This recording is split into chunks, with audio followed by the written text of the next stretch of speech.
Hello, I'm Andrew. Welcome to Dialogue Tree. Episode 1. Breath of the Wild. Part 1.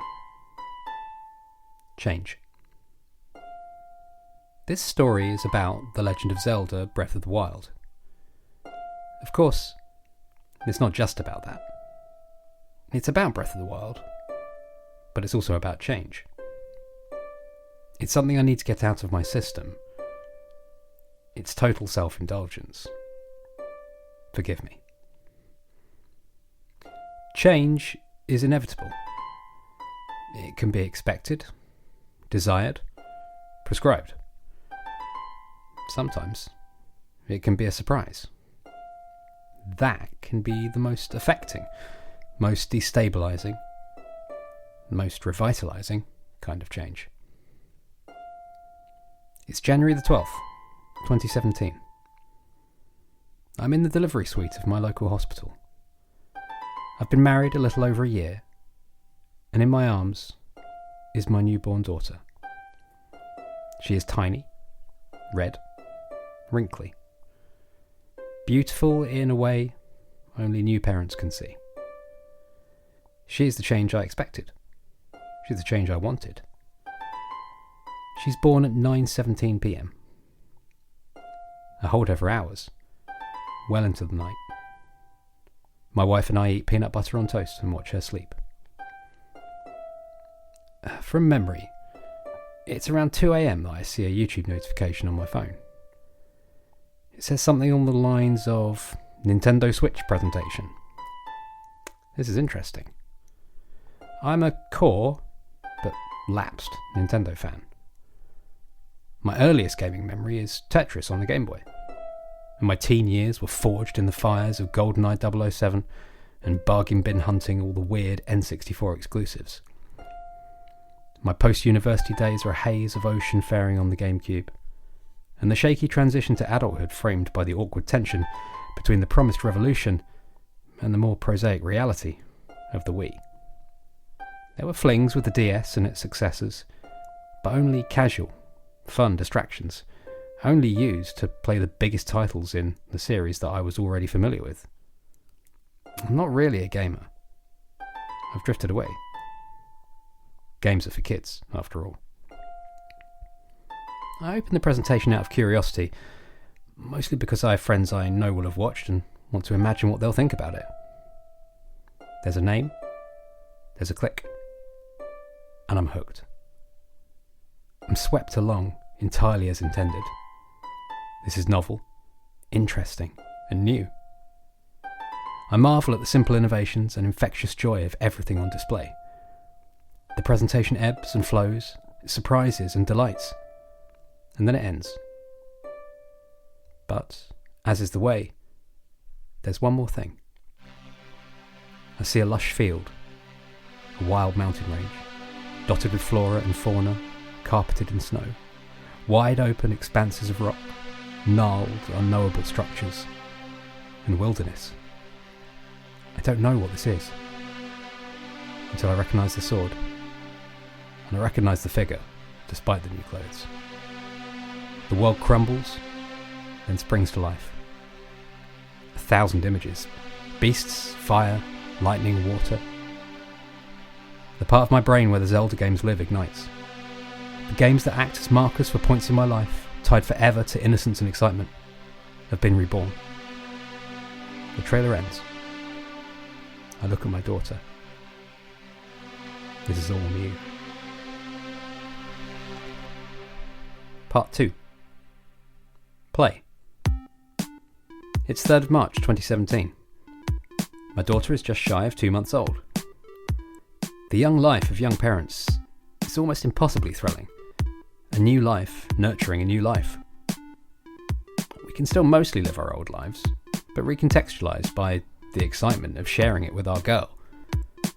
The normal stuff, going out for a walk, doing the laundry, getting a train. They can all be a challenge now, but they're never boring.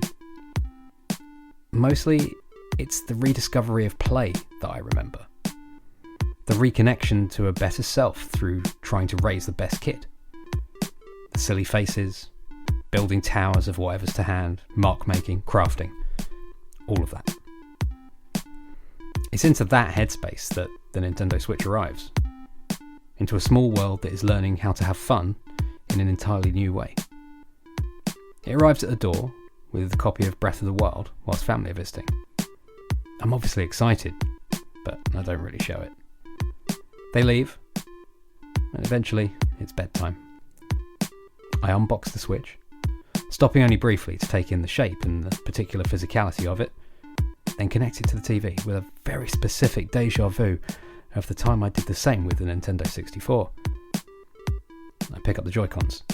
I love those things. And then, I'm away.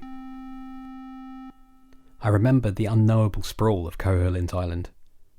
I remember the impossibly vast plain of Hyrule Field, the joyful freedom of the great ocean. I remember the wide open blue of Skyloft. All tiny now. I step out of a hole in the ground and see the new world. I see the new way that we'll talk about video games. Before Breath of the Wild and after. I play late into the night. I play early in the morning. I play whilst my daughter sleeps on my lap. When she's weaning, I sing her back to sleep, then play some more. Over the next few months, I play for over 180 hours, spending as much time fighting Guardians as I do exploring for resources to dye all my outfits yellow. I play until I'm ready to finish, until my clothing and weapons are ready for the ball. I sneak into Hyrule Castle through the docks. Storming the battlements, the title theme cuts through the chaos for the first time in the game. I jump out of my seat and punch the air.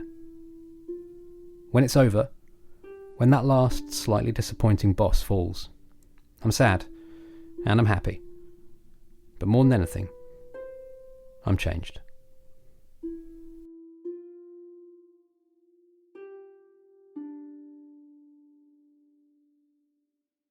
Part 3.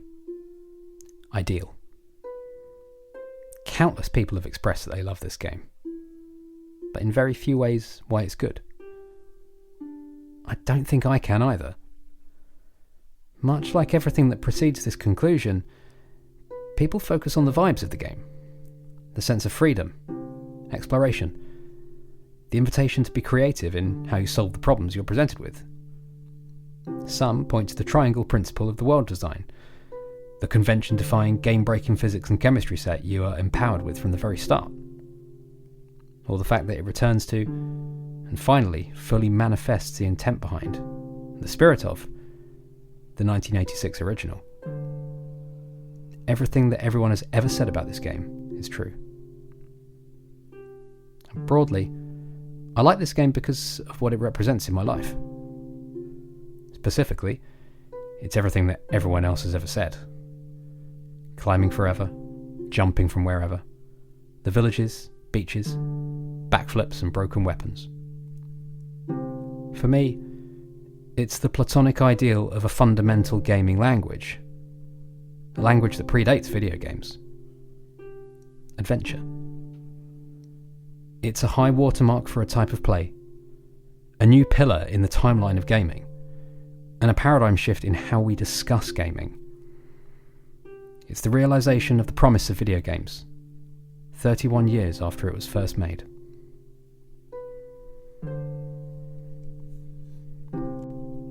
Thanks for listening to Dialogue Tree. You can find me on the web at andrewvalentine.cc. Talk to you next time.